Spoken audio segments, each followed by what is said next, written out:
नमस्कार, आप देख रहे हैं बीबीसी राजस्थान और मैं हूं आपके साथ निखिल। स्वागत है आपका हमारे स्पेशल मिड डे बुलेटिन में। यहाँ मिलेंगी आपको दोपहर तक की प्रदेश की हर बड़ी खबर। मिड डे बुलेटिन में अब तक की बड़ी खबरों पर एक नजर डालते हैं। क्या है आज खास? बेणेश्वर में आदिवासी धर्मशाला भवन निर्माण के लिए बैठक, सहयोग राशि एकत्रित करने के लिए कमेटी गठित। तलवाड़ा में पुरुषोत्तम मास पर महिला मंडलों के भजन कीर्तन, भामाशाहों ने बांटी शीतल लस्सी, मंदिरों में हुआ अनुष्ठान। दाहोद कलेक्टर ने की जनगणना की स्वगणना पूरी, 31 मई तक नागरिक कर सकेंगे ऑनलाइन पंजीकरण।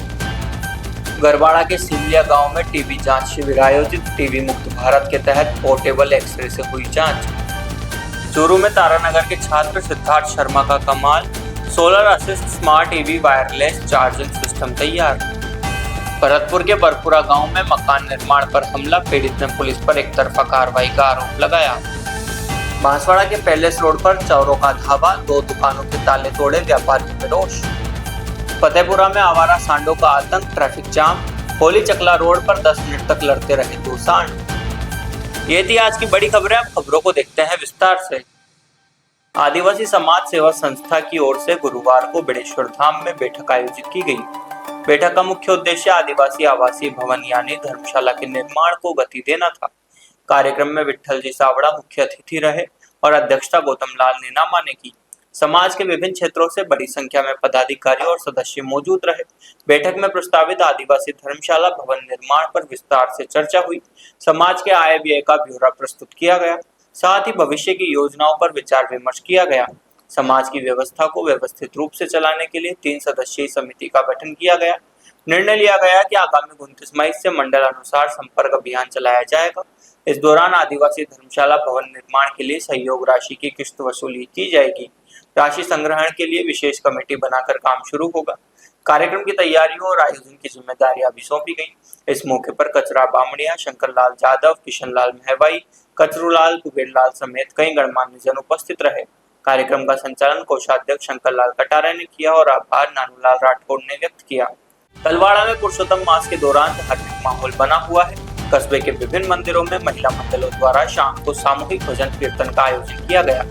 व्रत चंद्रायणी व्रतधारी महिलाएं पूरे दिन पूजा अर्चना करती है। शाम को मंदिरों में आरती के बाद भजन कीर्तन करती है। भक्ति और श्रद्धा के इस माहौल में बड़ी संख्या में महिलाएं शामिल हो रही हैं। महिलाओं के इस धार्मिक उत्साह को देखते हुए समाज के भामाशाह भी सहयोग कर रहे हैं। शुक्रवार को गोकर्णेश्वर महादेव मंदिर परिसर में भजन कीर्तन करने वाली महिलाओं के लिए विशेष व्यवस्था की गई। चलत द्विवेदी, सूर्यकांत त्रिवेदी और आरती द्वारा महिलाओं को गर्मी से राहत देने के लिए शीतल लस्सी का वितरण किया गया।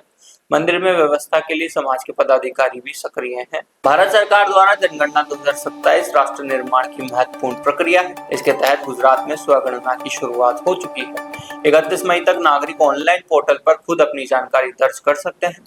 दाहोद जिला कलेक्टर सुरभि गौतम ने जनगणना के तहत स्वगणना प्रक्रिया पूरी की है।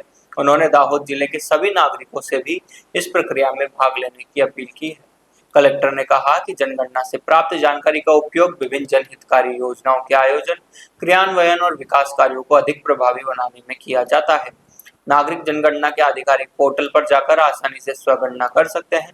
भारत सरकार द्वारा आगामी समय में जनगणना 2027 कराई जाएगी। इसके पहले चरण में गुजरात में 1 से 30 जून 2026 के बीच घर सूची और मकानों की गणना की जाएगी। इस प्रक्रिया को सरल बनाने के लिए सरकार ने 17 से 31 मई तक सेल्फ एन्यूमरेशन की सुविधा उपलब्ध कराई है। इसके जरिए नागरिक जनगणना अधिकारी के घर जाने से पहले ही अपनी और परिवार की जानकारी ऑनलाइन दर्ज करा सकेंगे। स्वगणना से समय की बचत होगी और गणना अधिक सटीक बनेगी। प्रशासन ने लोगों से अपील की है कि वे समय पर पोर्टल पर जाकर अपनी जानकारी भरें। इससे सरकार को नीति निर्धारण और योजनाओं के बेहतर क्रियान्वयन। टीबी मुक्त भारत अभियान के अंतर्गत दाहोद जिले में गरवाड़ा के जाम्बुआ प्राथमिक स्वास्थ्य केंद्र क्षेत्र के सिमलिया गांव में पोर्टेबल एक्सरे मशीन के जरिए विशेष टीबी जांच शिविर लगाया गया। यह शिविर मुख्य जिला स्वास्थ्य अधिकारी, जिला क्षय अधिकारी तथा तालुका स्वास्थ्य अधिकारी के सक्षम मार्गदर्शन में आयोजित हुआ। वल्नरेबल पॉपुलेशन टीबी सर्वे के तहत टीबी के जोखिम वाले कुल 150 संदिग्ध लाभार्थियों की पोर्टेबल एक्सरे मशीन से स्क्रीनिंग की गई। जिन लाभार्थियों के एक्सरे असामान्य यानी एबनॉर्मल आए हैं, उन्हें न्यूक्लिक एसिड एम्प्लीफिकेशन टेस्ट यानी NAAT जांच के लिए भेजा जाएगा। जहां जरूरत होगी वहां तत्काल इलाज शुरू किया जाएगा। जिन लाभार्थियों के एक्सरे नेगेटिव आए हैं उनका CY-TB टेस्ट भी किया जाएगा। इससे सटीक और सही निदान सुनिश्चित किया जा सकेगा। इस शिविर में जांबुआ प्राथमिक स्वास्थ्य केंद्र के मेडिकल ऑफिसर के नेतृत्व में तहसील टीबी स्टाफ, पिरामल फाउंडेशन के कोऑर्डिनेटर, FHW, MPHW और आशा कार्यकर्ता बहनों समेत पूरी स्वास्थ्य टीम ने सेवा भाव के साथ भाग। चूरू जिले के तारानगर से एक बड़ी खबर आई। लगातार बढ़ते पेट्रोल के दाम और वायु प्रदूषण ने लोगों को इलेक्ट्रिक वाहनों की ओर मोड़ा है, लेकिन ईवी की सबसे बड़ी चुनौती चार्जिंग। इसी चुनौती को तारानगर के हड़ियाल गांव निवासी छात्र सिद्धार्थ शर्मा पुत्र राकेश शर्मा ने एक नए इनोवेशन से हल कर दिया है। सिद्धार्थ ने उदयपुर के महाराणा प्रताप कृषि एवं प्रौद्योगिकी विश्वविद्यालय में अपने सहयोगी छात्र सुनील मीणा और आयुष जावर के साथ मिलकर solar assist smart EV charging system with wireless charging तैयार किया है। इस सिस्टम की सबसे बड़ी खासियत यह है कि जैसे ही कोई इलेक्ट्रिक वाहन तय पार्किंग या चार्जिंग जोन में प्रवेश करेगा, वाहन अपने आप चार्ज होना शुरू हो जाएगा। इसके लिए किसी प्लग या मैनुअल कनेक्शन की जरूरत नहीं होगी। छात्रों ने सिस्टम को पूरी तरह ऑटोमेटिक तकनीक पर आधारित बनाया है। सोलर पैनल से मिलने वाली ऊर्जा से यह सिस्टम चलेगा। इससे चार्जिंग की समस्या खत्म होगी और यूजर को बार बार चार्जिंग स्टेशन पर रुकने की जरूरत नहीं पड़ेगी। यह इनोवेशन आने वाले समय में इलेक्ट्रॉनिक वाहनों को बढ़ावा देगा। ग्रामीण क्षेत्र के छात्र की इस उपलब्धि पर तारानगर में खुशी का माहौल है। इन दिनों जो पेट्रोल और डीजल की जो कमी है वो पूरे देश भर में, पूरे वर्ल्ड के अंदर देखी जा रही है। उसी के लिए शॉर्टेज के लिए मतलब उसको हम कम कर सकते हैं। इसलिए जो ईवी व्हीकल्स हैं उनका चलन बहुत ज़्यादा चल रहा है आजकल। उसके अंदर भी हम अगर ईवी व्हीकल्स जो वायरलेस अगर चार्ज हो तो वो समय भी बचाती हैं, वो पर्यावरण को भी बचाती हैं। उससे बहुत सारे बेनिफिट्स हैं जो हमारे जो लोकल्स हैं उनके अंदर भी बहुत काम आएंगे। और जो पूरा सिस्टम है वो ईवी बेस्ड ही है और इसके लिए हमें एक बहुत बड़े सोलर प्लेटफॉर्म की ज़रूरत पड़ेगी और इसके अंदर ज़्यादा से ज़्यादा लोगों को जोड़ने के लिए और कम से कम टाइम के अंदर हमें चार्जिंग मिलेगी। हमने एक प्रोटोटाइप बनाया, एक छोटा सा मॉडल तैयार किया है जो भविष्य के अंदर शायद से ये मतलब हर गाड़ी के अंदर यह चीज़ आ जाएगी।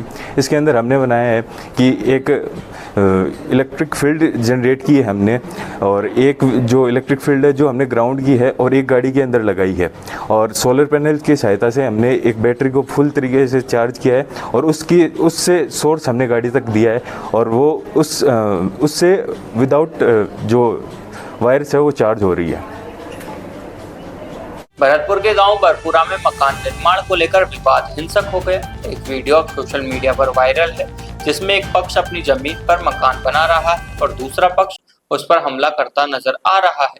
पीड़ित आकाश कुशवाहा ने बताया कि वह अपने भाइयों के सहयोग से अपनी जमीन पर मकान का निर्माण कर रहा था, तभी पड़ोसी ने उस पर हमला कर दिया। घटना का वीडियो सोशल मीडिया पर वायरल हो चुका है। आकाश का आरोप है कि घटना के बाद कंचनपुर थाना पुलिस ने पीड़ित पक्ष को ही थाने में बुलाकर बंद कर दिया, जबकि हमला करने वाले आरोपी पक्ष के खिलाफ कोई कार्रवाई नहीं की गई। पुलिस की इस एक तरफा कार्रवाई से परेशान होकर पीड़ित पक्ष ने अब भरतपुर रेंज आईजी कैलाश चंद्र बिश्नोई को पत्र लिखा है। पत्र में हमलावरों के खिलाफ सख्त कार्रवाई और निष्पक्ष जांच की मांग की गई है। पीड़ित पक्ष का कहना है कि वे अपनी जमीन पर निर्माण कर रहे थे, फिर भी उन पर हमला हुआ और पुलिस ने उल्टा उन्हीं पर कार्रवाई कर दी। मामले में उच्च अधिकारियों से हस्तक्षेप की मांग की गई है। फिलहाल पुलिस का पक्ष सामने नहीं आया है, मामले की जांच जारी है। मैं गढ़ी घराना बरपुरा का निवासी हूँ। मेरा नाम श्रीनिवास है और हम अपने खेत में मकान निर्माण करने को जा रहे थे तो उसमें विपक्ष वाली पार्टियों ने हमारे ऊपर लाठी डंडे से प्रहार किया। उसके पक्ष में हमने शिकायत की टाउन थाने में, कंचनपुर थाने में, तो और हमको उधर बैठा लिए 151 के तहत। उसके बाद में हमको वहाँ से जमानत होके निकाल दिए। उसके बाद में हमारा कोई सुनवाई नहीं हुई तो हमने आईजी साहब के लिए रिपोर्ट भेजी है। किराना बरपुरा का मैं निवासी हूँ। हमारा खेत में निर्माण हुआ है मकान का 10 साल पहले प्लॉटिंग हुई थी। 3 मकान हमारे, हम 6 भाई हैं, 3 मकान बन चुके हैं, 3 मकान हमारे नहीं बने हैं। तो 3 मकान का नींव रखा था हमने। तो बाजू वाला जो पड़ोस वाला खेत वाला है उसने हमारे पास कंप्लेन किया, लाठी डंडे लेके प्रहार भी किया 18 तारीख को। और हमने फिर कंप्लेन भी दी कंचनपुर थाने में। कंचनपुर थाने में कंप्लेन दी, उन्होंने भी कंप्लेन दी, मगर हमारी कंप्लेन पर कोई सुनवाई नहीं हुई। हमको और उल्टा बुला के थाने से हमारे को 151 में डाल दिए, उनका कोई एक्शन नहीं लिया। उनको एक बार कॉल किया, 2 बार कॉल किया, उनको लिए फिर कोई 1 घंटे का टाइम दिया, वो 12 घंटे तक नहीं पहुँचे। आज हमने फिर वहाँ से कंचनपुर थाने से निकाल दिया। हमारे को निकालने के बाद हमने आईजी साहब को शिकायत की है। बांसवाड़ा शहर के कोतवाली थाना क्षेत्र में चोरों के हौसले बुलंद हैं। बीती रात पैलेस रोड पर अज्ञात चोरों ने दुकानों के ताले तोड़ दिए। सुबह जब व्यापारी अपनी दुकान खोलने पहुंचे तो टूटे ताले देखकर दंग रह गए। देखते ही देखते मौके पर आसपास के व्यापारियों की भीड़ जमा हो गई। व्यापारियों ने शहर में लगातार बढ़ रही चोरी की वारदातों पर नाराजगी जताई। व्यापारियों का कहना है कि मुख्य बाजार क्षेत्र में बार बार हो रही चोरी से कारोबारियों में डर का माहौल है। उन्होंने पुलिस की गश्त व्यवस्था पर सवाल उठाए हैं। व्यापारियों ने रात के समय पुलिस गश्त बढ़ाने की मांग की ताकि ऐसी घटनाओं पर रोक लग सके। सूचना मिलने पर कोतवाली थाना पुलिस मौके पर पहुंची। पुलिस ने घटनास्थल का बारीकी से जायजा लिया। आसपास लगे सीसीटीवी कैमरों की फुटेज खंगाली जा रही है। पुलिस का कहना है कि चोरों की पहचान के प्रयास किए जा रहे हैं। फिलहाल अज्ञात चोरों के खिलाफ मामला दर्ज कर तलाश शुरू कर दी गई है। दुकानों से कितना सामान चोरी हुआ है इसका आकलन किया जा रहा है। पहले नीचे कोई बदमाश था, मालूम नहीं कौन था कौन नहीं, और दुकान के अंदर सेंट्रल लॉक लगा हुआ था, उस कारण से सेंट्रल लॉक से खुला नहीं, ताले दोनों टूट गए। और हमेशा पहली बार नहीं दूसरी बार ये चोरी हुई है मेरी दुकान पे। पहले तो सामान भी ले गए थे बहुत सारा दुकान का, गल्ला अल्लाह ने सब ले गए थे, सिगरेट ने, पान मसाला ने, डेयरी मिल्क चॉकलेट ने सब ले गए थे पहले। अबकी बार कुछ भी नहीं लेगा? अभी बार कुछ भी नहीं लेगा, सेंट्रल लॉक नहीं खुला उस हिसाब से नहीं लेगा, नहीं तो ये तो ले जाते हैं। पूर्व में भी ये चोरी हुई थी तो कोई एफआईआर वगैरह दर्ज करवाई थी क्या? पहले करवाई थी एफआईआर, तो उन्होंने कोई ध्यान दिया नहीं। पहले एफआईआर कटवाई थी कि चोरी हो गई है, गाड़ी भी आई थी पुलिस वालों की, तो कोई उसके बाद सुनवाई नहीं हुई, कोई कार्रवाई हुई नहीं? नहीं हुई। अबकी बार फिर टूटा है जी, ये कितनी जगह ताले टूटे? ये तो अपनी दुकान पे अभी टूटा, उसके 2 महीने पहले यहाँ पे टूटा था बाजू में टीवी वाले के वहाँ पे भी ताले ही तोड़ के भाग गया, खुला नहीं तो। अभी कोई एफआईआर वगैरह दी है क्या? नहीं अभी नहीं दी है एफआईआर, थोड़ा ये सीसी कैमरे में देख ले उसके बाद देते हैं एफआईआर कटवाने। क्या नाम है आपका? अनिल कुमार शाह, दुकान का नाम है प्रेम पान जनरल स्टोर, पैलेस। कौन सी जगह है ये? पैलेस। दाहोद जिले के फतेहपुरा शहर में आवारा पशुओं का आतंक एक बार फिर सामने आया है। रविवार को शहर के व्यस्त होली चकला रोड पर 2 सांड आपस में भिड़ गए। देखते ही देखते मुख्य सड़क रणभूमि बन गई। प्रत्यक्षदर्शियों के मुताबिक सांडों ने सड़क के बीचों बीच लड़ना शुरू कर दिया। यह खौफनाक मंजर देखकर वाहन चालकों और राहगीरों में भगदड़ मच गई। करीब 10 मिनट तक ट्रैफिक पूरी तरह रुक गया। लोगों को मजबूरन अपने वाहन रोकने पड़े। सांडों को अलग करने के लिए आसपास के दुकानदार और स्थानीय लोग जुट गए। लोगों ने पानी डालकर अपनी लाठियों से उन्हें भगाने की कोशिश की, लेकिन सांड अलग नहीं हुए। करीब 10 मिनट तक चले संघर्ष के बाद दोनों सांड ढककर खुद ही अलग हो गए और वहां से चले गए। खुशकिस्मती से इस पूरी घटना में कोई वाहन चालक, दुकानदार या राहगीर घायल नहीं हुआ। इससे बड़ी दुर्घटना टल गई। सांडों के जाने के बाद सड़क पर यातायात फिर से सामान्य हो सका। इस घटना के बाद स्थानीय लोगों में नाराजगी है। लोगों का कहना है कि शहर में आवारा पशुओं का आतंक बढ़ गया है। आए दिन सांडों की इस लड़ाई से हादसे का डर बना रहता है। स्थानीय प्रशासन से मांग है कि जल्द आवारा पशुओं को पकड़कर घोषणा।